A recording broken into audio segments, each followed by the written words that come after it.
So Chandu గారు ఇది మళ్ళీ ఇలాంటి రోజు 2037లోనే మనం చూడగలం అని అంటున్నారండి. ఆ రోజు కూడా ఇలాగే ఉంటుందా? Same super moon and blue moon? అంటే మళ్ళీ ఈ బ్లూ మూన్ అనే కాన్సెప్ట్ ఏమోనో జస్ట్ ఒక నెలలో ఒక క్యాలెండర్ అంటే ఒక గ్రెగేరియన్ మంత్లో 2 సార్లు వస్తే మీరు బ్లూ మూన్ అనొచ్చమ్మా. దాంట్లో ఏమి ఇబ్బంది లేదు. ఇక మిగతా డిస్క్రిప్షన్స్ అన్నీ కూడా ఎడ్జెక్టివ్స్ అన్నీ కూడా ఏంటంటే దాన్ని రిలేటివ్ పొజిషన్ బట్టి రిలేటివ్ సైజుని బట్టి మనం మాట్లాడుకుంటున్నాం. సో ఒక్కొక్కళ్ళు ఒక్కొక్క రకంగా డిస్క్రైబ్ చేస్తూ ఇప్పుడు మళ్ళీ 2 పౌర్ణములు ఏ నెలలో వస్తాయి? మేబీ ఇంకో మూడు సంవత్సరాల లోపు ఒకసారి వచ్చే అవకాశం ఉంటుంది, మ్యాచ్ అవుద్ది. ఆ 29.5 రోజులు లెక్కేసుకుంటూ పోతే అది సింపుల్ క్యాల్కులేషన్. కానీ దానికి తోడుగా మళ్ళీ మీరు రెండోది కూడా మ్యాచ్ చేయాలి. ఏం మ్యాచ్ చేయాలి? ఎపోజీ పెరిజీలు మ్యాచ్ చేస్తూ ఎప్పుడు దగ్గరగా కనపడింది, ఎంత దగ్గరగా కనపడింది అనే దాని మీద ప్రాబబ్లీ ఇవాళ మనకి ఏం కనపడుతుందో ఈ రేషియో ప్రకారంగా ఇందాక సార్ చెప్పినట్టుగా 14.5% లార్జరు, 30% బ్రైటరు అని అన్నారు చూసారా, 30% బ్రైటరు. ఇలాంటి క్యాలిక్యులేషన్స్ మే టేక్ టైం. అలాంటి మ్యాచ్ అవ్వడానికి మళ్ళీ టైం పట్టవచ్చు మీకు. కాబట్టి దీన్ని మనం నిజంగా అది రోజు జరిగే దాంట్లో ప్రతి నెల జరిగే దాంట్లో భాగంగానే చూడాలి. కానీ దీనికి ఎంతకంటే ఎక్కువగా ప్రత్యేకతను మనం ఆపాదించాల్సిన అవసరం అయితే లేదు. రైట్. ఉదాహరణకి క్లియర్ స్కై ఉందనుకోండి, చంద్రుడు చక్కగా కనపడతాడు. మేఘాలు ఉన్నాయనుకోండి, అంత చక్కగా కనపడ్డు. అంత మాత్రం అదేదో స్పెషల్ అనుకుంటే ఎలాగూ? It's a routine thing. ఇవాళ కొన్ని ప్రాంతాల్లో చంద్రుడు కనిపిస్తాడు, కొన్ని ప్రాంతాల్లో మేఘాలు ఉన్నాయి కాబట్టి మనకి కనపడ్డు. దాన్నే స్పెషల్ అనుకుంటే ఎలాగూ? నాకు కనపడలేదు, మీకు కనపడ్డాడు, మా దేశంలో కనపడలేదు, మా ఊర్లో కనపడలేదు, మీ ఊర్లో కనపడ్డారంటే బికాస్ ఆఫ్ క్లౌడ్స్. అంతేగాని మన ఊరి మీద తక్కువ ప్రేమ ఎక్కువ ప్రేమ కాదు. అదేం లేదు, బికాస్ ఆఫ్ వెదర్ కండిషన్స్. అంతేగాని మన ఊరి మీద ప్రత్యేకమైన అభిప్రాయం కానీ ప్రత్యేకమైనటువంటి ఇది ఏమి లేదు కదా. చంద్రుడికి ఏం తెలియదు కదా. చంద్రుడి is not at all sentimental.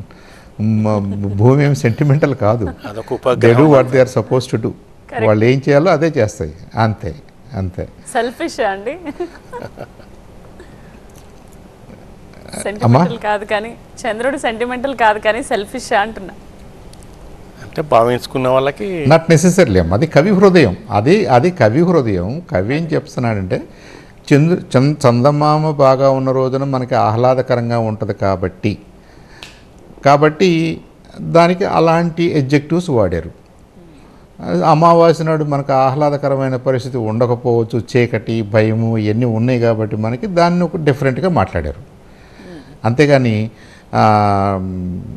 అదేదో ప్రత్యేకంగా మన మీద కన్నేసి మనకు నష్టం చేయాలనో లాభం చేయాలనో చంద్రుడికి ఏమి సంబంధం అమ్మా? చంద్రుడికి తెలియని కూడా తెలియదు. మనకు ఉన్నామని TV9 స్టేషన్ ఉందని, దాంట్లో 3 డిస్కస్ చేస్తున్నారని, ప్రపంచం అంతా వాచ్ చేస్తుందని చంద్రుడికి తెలుస్తుందా? ఆ అవకాశం లేదు కదా, లేదు. So it's a routine process. It's an astronomical process. ఈ అనంత విషయంలో billions and billions of stars, billions and billions of గ్రహాలు, బిలియన్స్ అండ్ బిలియన్స్ ఆఫ్ ఉపగ్రహాలు, న్యాచురల్ గ్రహాల మధ్యలో ఇది జరుగుతూ ఉంది. అది మన ఇమాజినేషన్ ఎంత దూరం తీసుకెళ్తే, మన సైంటిఫిక్ ఎఫర్ట్స్ ఎంత బాగా ఉంటే అది అంత బాగా మనకు అర్థమవుతుంది. సో మనకంటే మన ఫ్యూచర్ జనరేషన్స్ డెఫినెట్గా వాళ్ళు ఇంకా బాగా అర్థం చేసుకుంటారు, ఇంకా బాగా దాన్ని ఇంటర్ప్రెట్ చేస్తారు. ఇవాళ మనం ఎలా ఇంటర్ప్రెట్ చేస్తున్నామో మనకంటే బాగా సైంటిఫిక్ రీజనింగ్ తోటి దాన్ని ఇంటర్ప్రెట్ చేస్తారు. ఆ దిశగానే మనం ఆలోచించాలి, ప్రయాణించాలి, ఎంకరేజ్ చేయాలి. మనల్ని మనం ఎంకరేజ్ చేసుకోవాలి. మన నెక్స్ట్ తరాన్ని కూడా ఆ దిశగా నడిపేలాగా ఎంకరేజ్ చేయాలి. I think that is the true spirit of scientific temper. Sir చెప్పిన దానికి నేను కొంత సమయం ఉంది కాబట్టి యాడ్ చేస్తానండి. ఈ విషయంలో మనకి మన గ్యాలక్సీ అంటే పాలపుంత మిల్కీవేలో దాదాపు శాస్త్రవేత్తలు చెప్పినట్టు 20,000 కోట్ల నక్షత్రాలు ఉన్నాయి. 20,000 కోట్ల నక్షత్రాలు ఎక్కడో పక్కకి మన సూర్యుడు. ఆ సూర్యుడికి ఇప్పుడు అనుకున్న 9 అనుకున్నాం, ఇప్పుడు 8 గ్రహాలు. 8 గ్రహాల్లో 3వ గ్రహం భూమి. భూమి మీద మాత్రమే జీవరాశి ఉంది.